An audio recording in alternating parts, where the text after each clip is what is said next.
नमस्कार दोस्तों, चुनाव का बिगुल बज चुका है। मध्य प्रदेश में आगामी 17 नवंबर को मतदान है।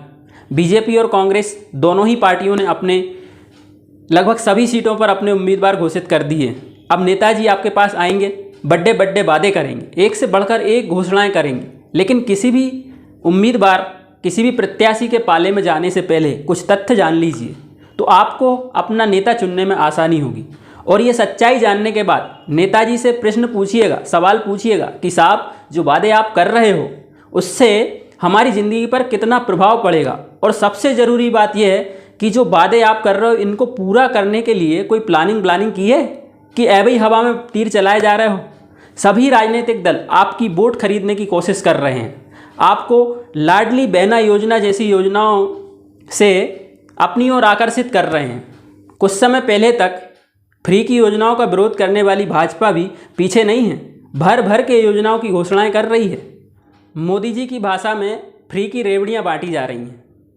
मध्य प्रदेश सरकार द्वारा यानी कि मुख्यमंत्री शिवराज सिंह सरकार द्वारा 21,000 करोड़ की फ्रीबीज स्कीम पिछले 6 महीने में घोषणा कर दी गई है, जबकि 5 सालों से सरकार सो रही थी। चुनावों की तारीख घोषित होने के 2 दिन पहले 53,000 करोड़ के भूमि पूजन और लोकार्पण कर दिए गए हैं, मात्र 2 दिनों में।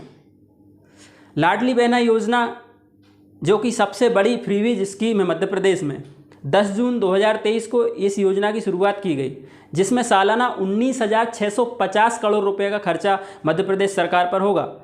ये कैलकुलेशन हमने 1,250 रुपये महीने के हिसाब से ही किया है, जबकि मुख्यमंत्री शिवराज सिंह चौहान तो कह रहे हैं कि इसको 3,000 तक ले जाएंगे अगर जीत गए तो।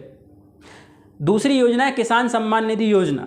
14 अगस्त 2023 को इस योजना में 2,000 रुपये और जोड़ दिए गए, यानी कि 4,000 रुपये किसानों को जो मिलते थे वो बढ़ाकर अब 6,000 रुपये कर दिए गए। इससे मध्य प्रदेश सरकार पर 1,750 करोड़ रुपये का अतिरिक्त खर्चा और बढ़ गया है। मेधावी छात्र छात्राओं को लैपटॉप देने की योजना, लगभग 200 करोड़ रुपये इसमें अतिरिक्त भार मध्य प्रदेश सरकार पर आया है। 7,800 स्टूडेंट को स्कूटी देंगे, लगभग 80 करोड़ रुपए इसमें अतिरिक्त भार मध्य प्रदेश सरकार पर आया है। सरकारी कर्मचारियों के लिए भी कुछ घोषणाएं की गई हैं, जिसमें भी अतिरिक्त भार मध्य प्रदेश सरकार पर आया है, वो भी जान लीजिए। पंचायत सचिवों का 7वां वेतनमान दे रहे हैं, तो उसमें 181 करोड़ रुपए अतिरिक्त भार।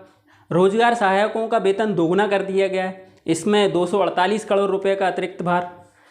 अतिथि शिक्षकों का मानदेय दोगुना कर दिया है, उसमें 675 करोड़ रुपए का अतिरिक्त भार।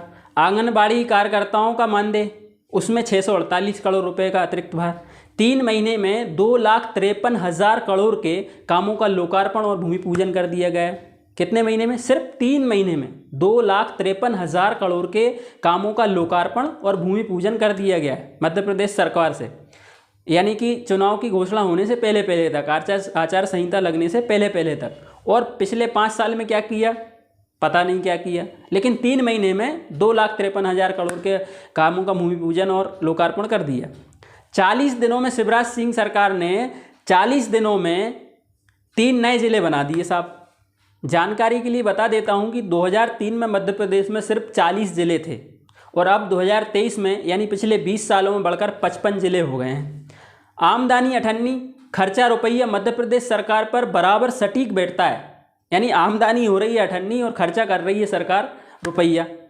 सीएम शिवराज सिंह चौहान के कार्यकाल में मध्य प्रदेश सरकार का कर्ज 3,32,000 करोड़ रुपया हो गया है। ये आंकड़ा ध्यान से सुन लीजिए भाई साहब, मध्य प्रदेश सरकार का कर्ज शिवराज सिंह चौहान के कार्यकाल में 3,32,000 करोड़ रुपया हो गया है। 31 मार्च 2022 तक मध्य प्रदेश का कुल सार्वजनिक कर्ज 2,95,000 करोड़ रुपया था। बजट अनुमान वित्त वर्ष 2023-24 के लिए 31 मार्च 2024 तक यह आंकड़ा बढ़कर 3,85,000 करोड़ होने का अनुमान है, यानी कि मध्य प्रदेश सरकार का जो कर्जा है वो मार्च 2024 तक 3,85,000 करोड़ रुपया होने का अनुमान है और हो ही जाएगा, उसमें कोई शक की बात भी नहीं है। जबकि मौजूदा वित्तीय वर्ष में मध्य प्रदेश सरकार का बजट 3,14,000 करोड़ रुपया है और 2022-23 में सरकार की आमदनी 2,25,000 करोड़ रुपये बताई गई, यानी कि इनकम से लगभग 1 लाख करोड़ रुपया ज़्यादा। मतलब साफ है, आमदनी अठन्नी, खर्चा रुपया।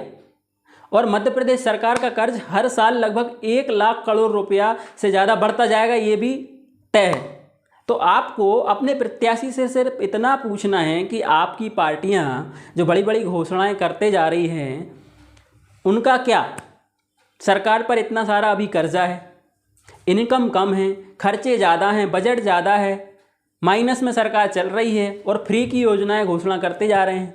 कांग्रेस भी पीछे नहीं है, कांग्रेस भी बिल्कुल पीछे नहीं है। जो लाडली बहना योजना बीजेपी सरकार ने चालू की है, कांग्रेस भी वही घोषणा कर रही है कि हमारी सरकार बनेगी तो हम 1500 रुपये महीने देंगे। अभी भाजपा 1250 रुपये महीने दे रही है। तो इस प्रकार सभी पार्टियां आपकी वोट खरीदने की कोशिश कर रही हैं, फ्री की रेवड़ियां बांटकर। तो आपको तय करना है, आपको पूछना है अपने प्रत्याशी से कि साहब अगर आपको विधायक बना भी दिया है तो आप इन योजनाओं को कैसे करेंगे। इतना सारा जो तथ्य आप उनके सामने रखेंगे, उसके बाद में उनके पास कोई जवाब नहीं रहेगा, इस चीज़ की गारंटी मेरे पास।